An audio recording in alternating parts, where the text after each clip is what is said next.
A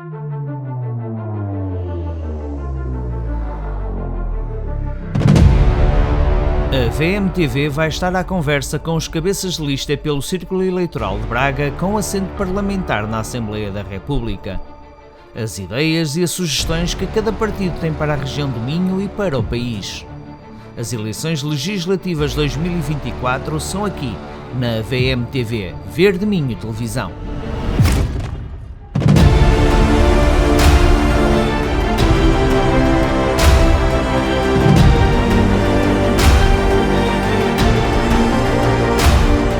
Olá a todos, bem-vindos à VMTV.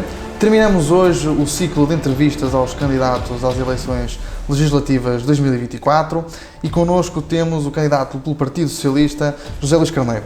José Luís Carneiro, 52 anos, formado em Relações Internacionais, desempenhou vários cargos políticos nas diversas funções que é possível exercer em Portugal e atualmente é Ministro da Administração Interna no último governo do Partido Socialista. É conhecida o contexto nacional que estamos a atravessar, fruto da queda do governo no dia 7 de novembro, decorrente da demissão do atual Primeiro-Ministro António Costa. Braga, nas últimas eleições, conseguiu eleger 9 deputados, atingindo uma maioria absoluta a nível nacional. A pergunta que lhe faço desde já de início, e pedir-lhe que respondesse de uma forma muito sucinta, é: o panorama nacional é conhecido, as necessidades dos portugueses estão identificadas. O que é que o Partido Socialista vai conseguir fazer diferente daquilo que não conseguiu fazer até agora? Bom, antes de mais, muito obrigado pelo convite que me formularam para estar convosco. Quero felicitar a vossa televisão, que tem um contributo importante a dar para a cidadania, para a informação, para o esclarecimento e para a qualidade da vida democrática e, portanto, no Miguel, saudar a toda a equipa. Em primeiro lugar, nós lembramos que no desempenho de funções executivas, quer naquelas que assumimos logo em 2015, tivemos que dar resposta à consolidação das finanças públicas depois de uma crise económica e financeira. Tivemos que conseguir colocar a economia a crescer, criar emprego, garantir condições para que as pessoas pudessem, sendo essa a sua vontade, regressar ao nosso país. E depois de termos este percurso, que foi um percurso assinalável do ponto de vista do crescimento da economia, da criação de emprego, da redução do desemprego e de melhoria das condições de vida das pessoas, fomos confrontados com uma pandemia. Enfrentámos essa pandemia com solidariedade, em primeiro lugar institucional, entre o Parlamento, o Governo, a Presidência da República, e conseguimos ter uma resposta política à pandemia que foi uma resposta diferente daquela que tinha sido dada na crise financeira. Recordar-se-ão que nós tivemos mesmo entre os países que foram considerados exemplares na gestão dessa crise. Conseguimos proteger as famílias, conseguimos proteger o emprego e conseguimos apoiar as empresas para que elas pudessem subsistir e manter níveis elevados de empregabilidade no país. Ultrapassada a pandemia... Como fazer mais e melhor? E estão dos seus efeitos a fazerem-se sentir. Eis que, quando tomamos posse com maioria absoluta, somos confrontados com uma guerra na Europa que teve efeitos na inflação, teve efeitos económicos, nas condições de vida, no custo de vida e também, mais uma vez, o Governo procurou dar uma resposta de solidariedade, protegendo famílias, protegendo emprego, protegendo empresas e permita-me, Miguel, que lembre o seguinte: nós, ainda há poucos dias, de acordo com os dados da própria OCDE, conseguimos estar entre os países que mais cresceram economicamente no quadro europeu, estar entre os países em que os rendimentos, quer o salário mínimo nacional, quer o salário médio, mais aumentou, e também entre os países europeus em que o índice de poder de compra mais melhorou. Ora, fizemo-lo com a convicção de estarmos a dar também um contributo para as futuras gerações. E porquê? Porque reduzimos a dívida pública para baixo de 100%. Vou ter a oportunidade de abordar e conseguimos também um superávit orçamental. Não o fizemos por razões que têm a ver com teimosia, não. Fizemos por entender que queremos deixar um país sustentável, nomeadamente para a sua e para as mais jovens gerações. Muito obrigado, José Luís. Vou começar por falar sobre a economia. A economia é o motor de um país, o que faz as pessoas terem poder de compra, os serviços funcionarem, podermos evoluir como uma sociedade. No programa do Partido Socialista, prevê um aumento de salários, do salário mínimo nacional, em torno de 1.000 euros até 2028. Temos noção do contexto internacional, que falávamos no início. Esta medida é execuível? É um compromisso e é uma medida execuível à luz daquilo que tem vindo a ser a progressão do salário mínimo nacional e também dos salários médios. Eu recordo que nós em 2015 tínhamos um salário mínimo nacional de 505 euros e estamos agora com um salário mínimo de 820 euros. Significa um aumento de 62%. Nos salários médios, nós tínhamos um salário médio na ordem dos 1.100 euros e este ano, 2024, já está em 1.505 euros. Ou seja, um crescimento também muito significativo. E temos agora a perspectiva no programa eleitoral de fazer crescer o salário mínimo nacional até aos 1.000 euros, até ao fim da legislatura, e podermos fazer crescer o salário médio até aos 1.750 euros até 2027. É uma proposta execuível. Esse é o nosso objetivo e é uma proposta execuível à luz das previsões do crescimento da nossa economia. Muito bem. Ainda no aspecto económico, falávamos no início da redução da dívida pública abaixo dos 100%, que foi possível alcançar no final do último ano, mas até que ponto a redução da dívida pública, e no cenário macroeconómico do Partido Socialista, com uma previsão de 80% em 2028, até que ponto o Estado Social fica fragilizado com este esforço financeiro? Ora, é precisamente por termos conseguido reduzir a dívida pública e mantendo essa trajetória de diminuição da dívida pública que nós conseguimos libertar recursos, nomeadamente com os serviços da dívida, entre os serviços, o pagamento de juros, que conseguimos libertar recursos para investir nas funções de modernização do Estado Social, quer investimento na saúde, quer investimento na educação, quer investimento na sustentabilidade do Fundo de Financiamento da Segurança Social e também com as políticas de combate à pobreza e as desigualdades. Não fica fragilizado o Estado Social com esta ginástica orçamental? Antes, pelo contrário, porque nós, reduzindo os encargos com a dívida pública, libertamos recursos para financiar as funções sociais do Estado. O cenário macroeconómico do Partido Socialista também prevê um crescimento de cerca de 2%, em tendência com o que o país tem vindo a conseguir. Outras forças políticas, como a oposição, nomeadamente a Aliança Democrática, prevê um crescimento económico mais elevado, cerca de 3,4%. A pergunta que lhe faço, o secretário-geral, Pedro Nuno Santos, já acusou de um cenário irrealista, a pergunta que lhe faço é: como fazer a economia portuguesa crescer ainda mais do que aquilo que já cresce atualmente? Bom, o cenário e as previsões macroeconómicas, assim como, aliás, as previsões para a política fiscal da AD, não são previsões credíveis. Ou melhor, são credíveis se, em relação àquilo que são as alterações fiscais que pretendem fazer, do meu ponto de vista, significarem que é aquilo que, do meu ponto de vista, significam um aumento, nomeadamente em relação ao IRS, do segundo e do terceiro escalão e uma redução, sim, dos escalões de remunerações superiores. Há uma redução na previsão que apresentam de redução do primeiro escalão, há uma previsão de agravamento do segundo e terceiro escalão em relação ao IRS e há depois uma redução nos escalões superiores, ou seja, para quem ganha mais rendimentos. A mesma coisa acontece com as empresas. A Aliança Democrática, aliás, como a Iniciativa Liberal, propõe uma redução do IRC para a generalidade das empresas.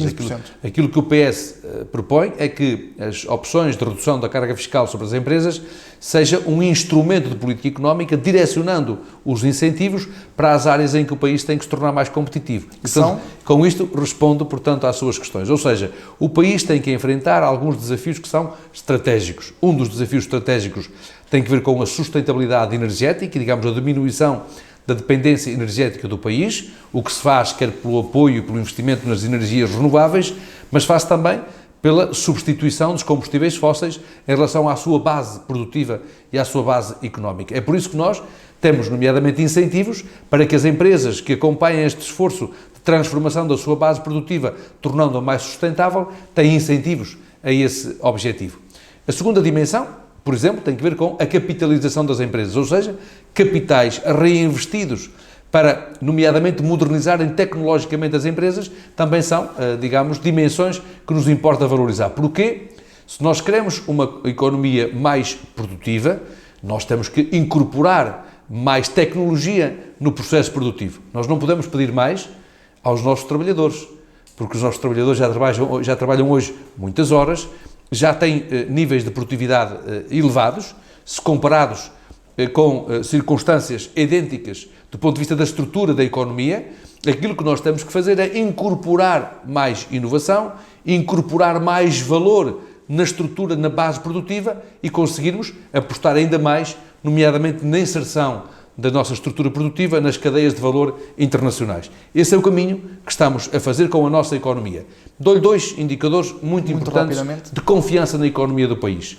Primeiro indicador, entre 2015 e 2023, nós aumentámos o estoque líquido de investimento direto estrangeiro no país em mais de 43 mil milhões de euros.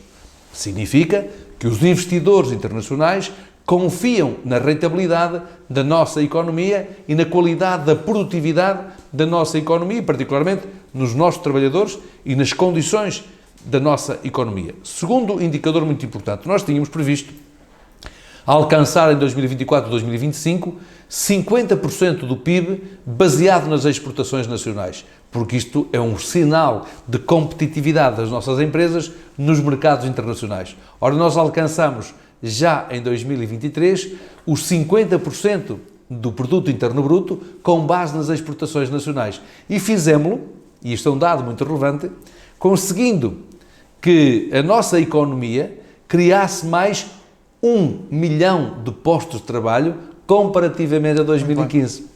Penso que ficou claro o aspecto económico do programa do Partido Socialista, mas queria falar da saúde. Nós temos conhecimento do estado atual da saúde, urgências encerradas, listas de espera muito elevadas, cuidados de saúde primários quase inexistentes em alguns distritos do interior, tendo sempre de recorrer aos hospitais centrais, como é o caso de Braga, em que os serviços de atendimento permanente dos centros de saúde localizados pelos diversos concelhos do nosso distrito não têm capacidade de funcionar durante as 24 horas, centralizando toda a atividade no Hospital Central Distrital de Braga.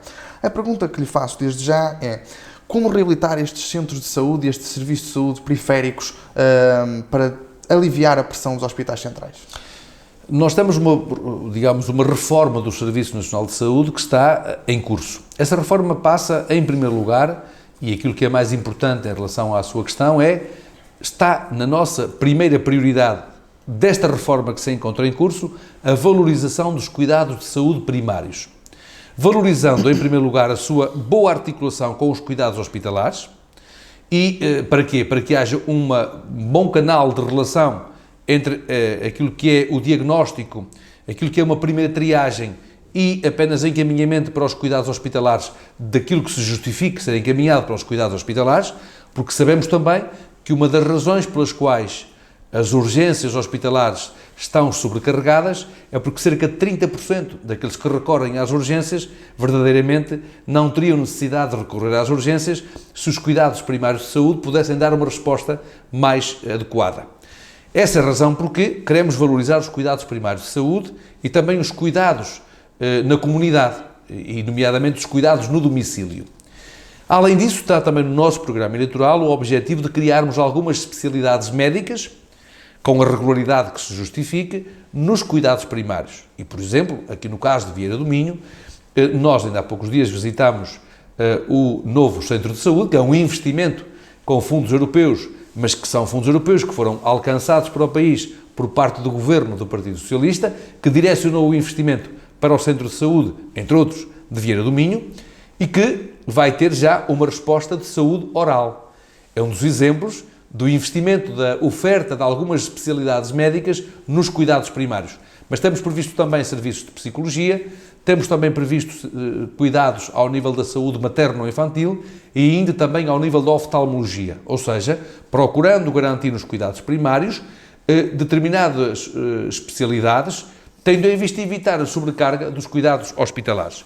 Recordo que no Distrito de Braga nós temos investimento na saúde, não apenas o investimento neste centro de saúde, visitei também, por exemplo, o Centro de Saúde de Terras de Boro, que também vai ter resposta em saúde oral e é um investimento que também é suportado pelo Plano de Recuperação e de Resiliência.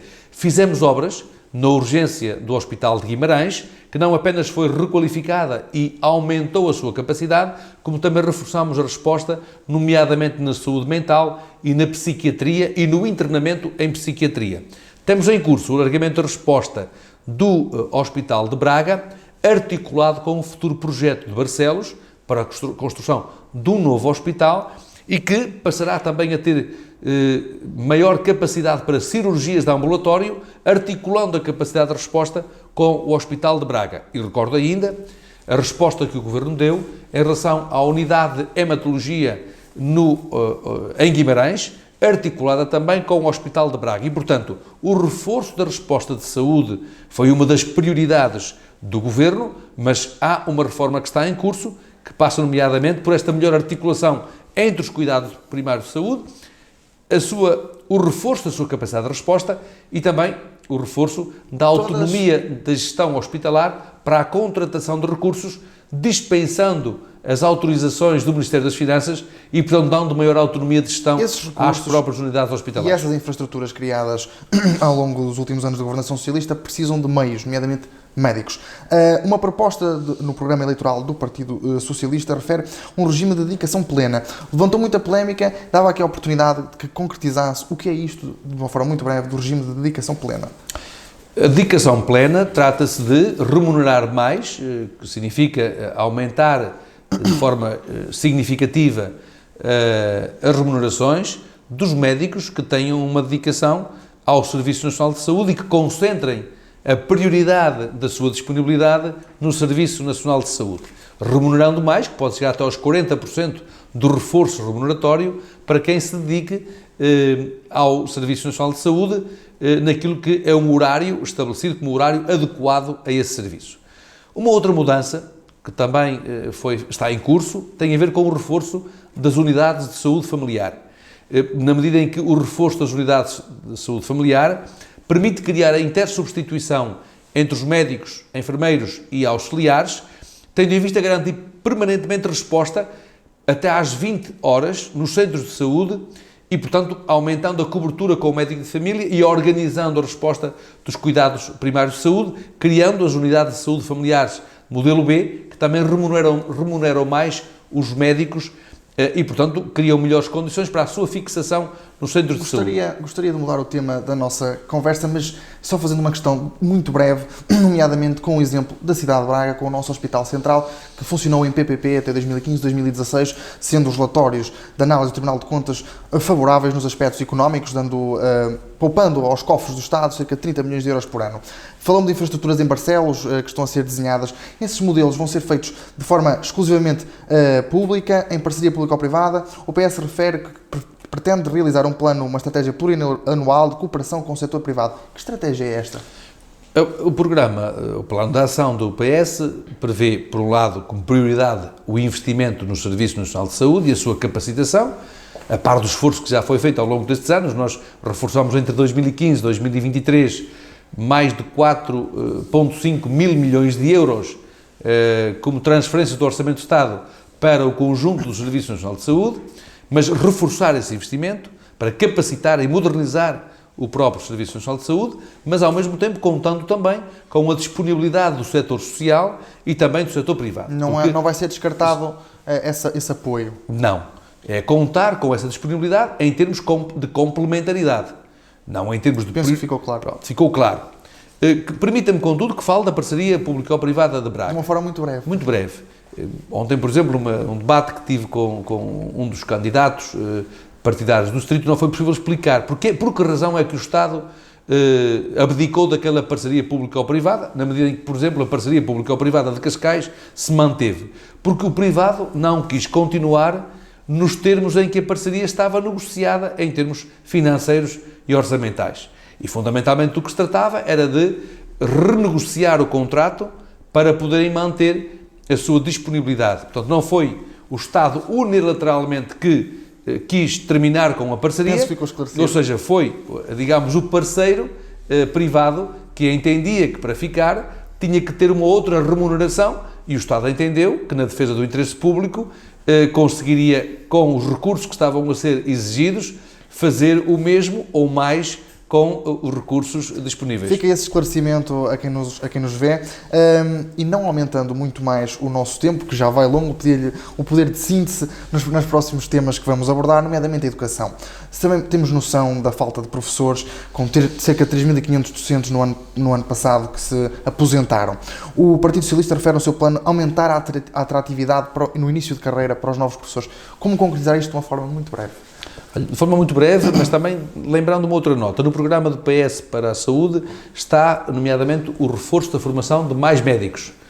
também mais professores, nomeadamente em relação ao acordo de saúde com o ensino superior, para procurarmos encontrar um alargamento do número de clausos, permitindo formar mais médicos. Mas no ponto da educação? No ponto da educação, temos também, por um lado, a aposta na formação de mais professores, que é uma prioridade e que é cíclica, porque há períodos de maior formação de professores e depois, quando há muita formação de professores, não há colocação. Há, digamos, uma desistência de candidaturas em relação à formação e, portanto, é cíclico, mas formação de mais professores. Por outro lado, dignificar a profissão docente. Nomeadamente com o descongelamento faseado das carreiras que foram congeladas. É um compromisso que está previsto no plano de ação e mais, nós recordamos que foi feito um percurso muito significativo de descongelamento de carreiras, de progressões nas carreiras, de introdução de um acelerador na progressão das carreiras. Mas não travou a contestação social nas escolas. Mas recordo que, por exemplo, nós vinculamos mais de 20 mil professores desde 2015, 8 mil desses professores só em 2023. E conseguimos passar de 10 zonas ou 10 quadros de zona pedagógica para 63 quadros de zona pedagógica, permitindo aproximar os professores das suas áreas de residência e também aprovamos, ainda este Governo, um subsídio, um apoio para o arrendamento aos professores que estão deslocados das suas habitações, sobretudo porque estão para uma determinada, digamos, distância das suas próprias residências. No âmbito da habitação, deixando agora a educação, deixe-me uma nota seguinte, muito breve. Temos também já garantido financiamento para a recuperação de 27 escolas no distrito de Braga. As prioritárias, mais prioritárias, é a Escola Secundária da Mares e a Escola Henrique de Medina em Esposende, mas temos 27 escolas que serão objeto de requalificação, como aliás já foi também objeto de requalificação a vossa escola aqui em Vieira do Minho. O que também é um facto e que precisa de um investimento forte é a habitação. O parque habitacional português situa-se nos 2%, o programa do Partido Socialista pretende alcançar 5%. Os avanços foram poucos nos últimos anos que nos conduziu a esta crise. Como potenciar o aumento da habitação e do parque habitacional público? Não foram poucos, foram muitos, porque estava tudo por fazer. Ou seja, o PS lançou uma Estratégia Nacional de Habitação. Essa Estratégia Nacional de Habitação, porque demora a construir soluções que sejam duradouras, integradas e sistemáticas. Foi também dialogado com os municípios do país. Temos mais de 250 municípios que contam já hoje com estratégias locais de habitação.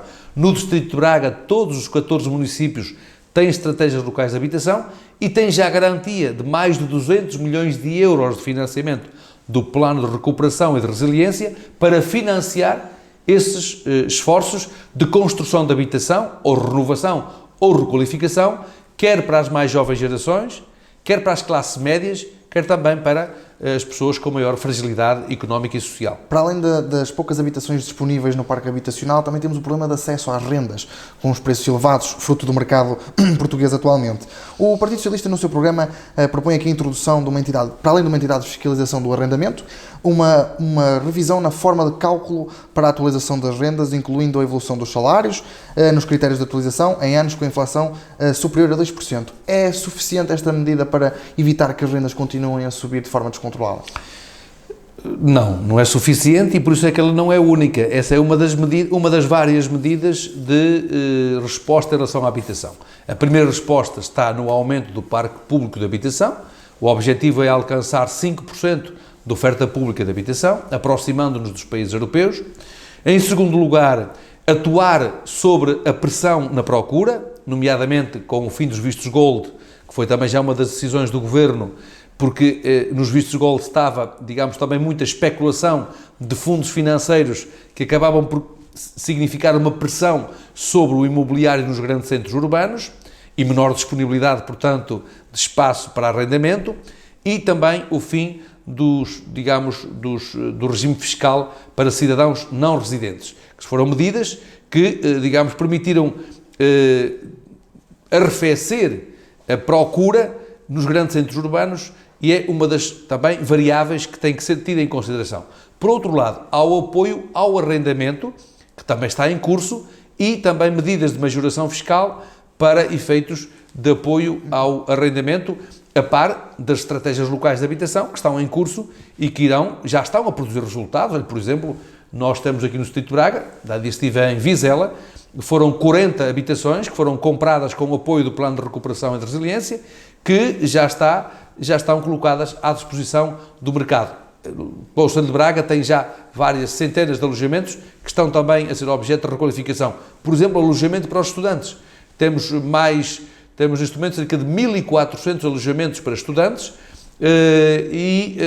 faz parte deste esforço de requalificação, de construção nova, para responder à procura de alojamento, de camas ou de habitação, porque é para essas áreas de prioridade que temos colocado os nossos recursos. Estamos a chegar à reta final da nossa entrevista, mas nunca podemos esquecer que estas entrevistas são feitas aos candidatos pelo Círculo Eleitoral de Braga e nunca esquecendo a região de Braga e as regiões por onde são eleitos, a pergunta que lhe faço muito concretamente, para responder de forma breve, é a seguinte.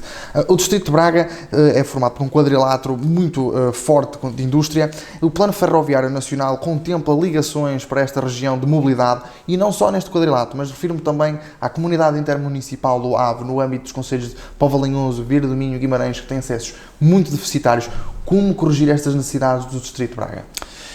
Por um lado, há investimentos a realizar do ponto de vista das infraestruturas rodoviárias, há investimentos previstos e em curso no que respeita às infraestruturas ferroviárias e há investimentos em relação ao transporte público. Em relação ao transporte público, recordo que no âmbito do Plano de Recuperação e de Resiliência, no quadro dos tais 840 milhões de euros, estão 100 milhões que afetamos, ou fundo, que destinamos ao BRT, ao chamado Metrobus dos transportes urbanos de Braga.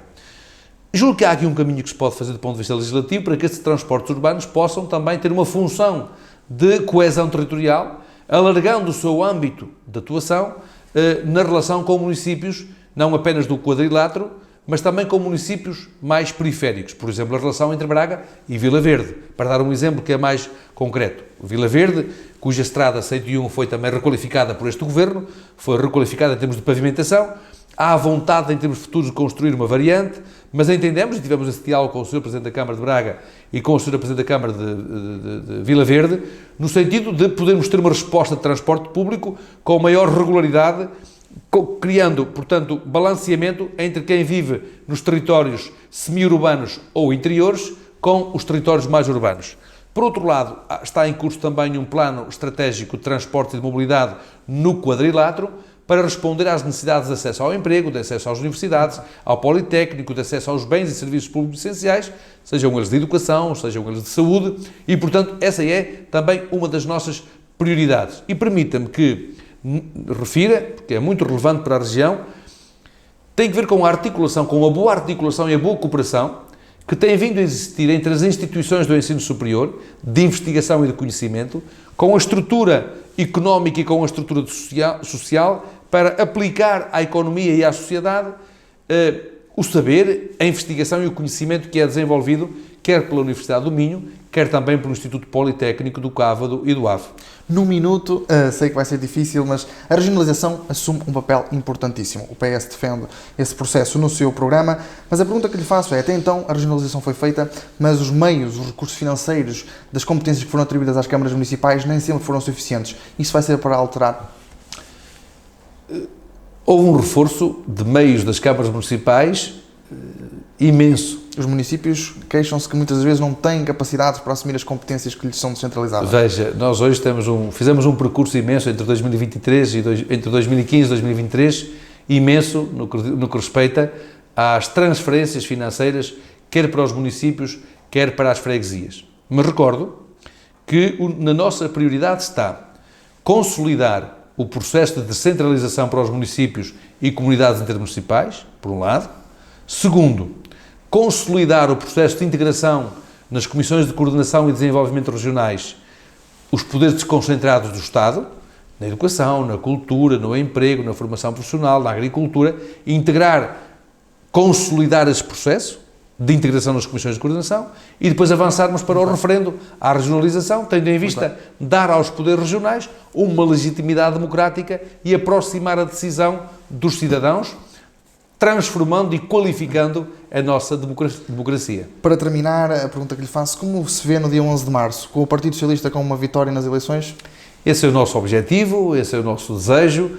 Eu julgo que há razões fundadas para que a população Porque é que a população deve votar no Partido Socialista? Sim, eu entendo que há razões fundadas para que a população confie em nós, porque temos dado provas concretas de investimento no Distrito de Braga. Falámos das várias áreas que referi, da educação, da saúde, poderíamos falar do desporto. Olha, por exemplo, estive aqui em Vieira do Minho a visitar a requalificação das infraestruturas dos serviços florestais. Olha, o Distrito de Braga recebeu mais 25 milhões de euros só para as estruturas de proteção civil e dos bombeiros, que aumentou entre 2015 e 2023 mais de 106% para o conjunto das associações humanitárias.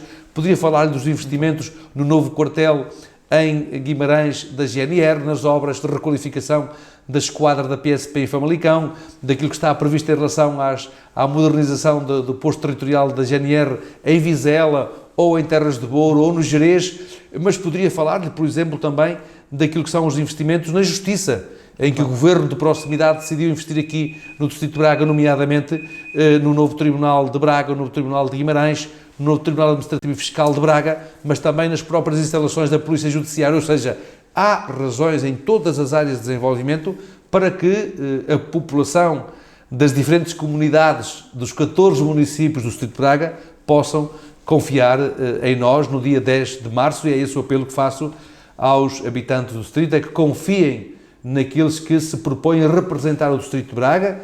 Eu sou o cabeça de lista de uma equipa com qualidade, rejuvenescida, com gente nova, com vontade de fazer, transformar e de representar bem este distrito. O exemplo aqui em Vieira do Minho é da nossa líder das mulheres socialistas, Vânia Cruz, que é a nossa candidata, e como ela, muitas outras e muitos outros candidatos que se habilitam a representar as populações deste distrito na Assembleia da República, e muito gostaríamos de contar com um voto de confiança no dia 10 de março. José Luís Carneiro, muito obrigado por a oportunidade desta entrevista. A todos que nos acompanharam ao longo deste ciclo de entrevistas aos candidatos às eleições legislativas de 2024, muito obrigado. Vamos dar continuidade à cobertura destas eleições. Acompanhem-nos.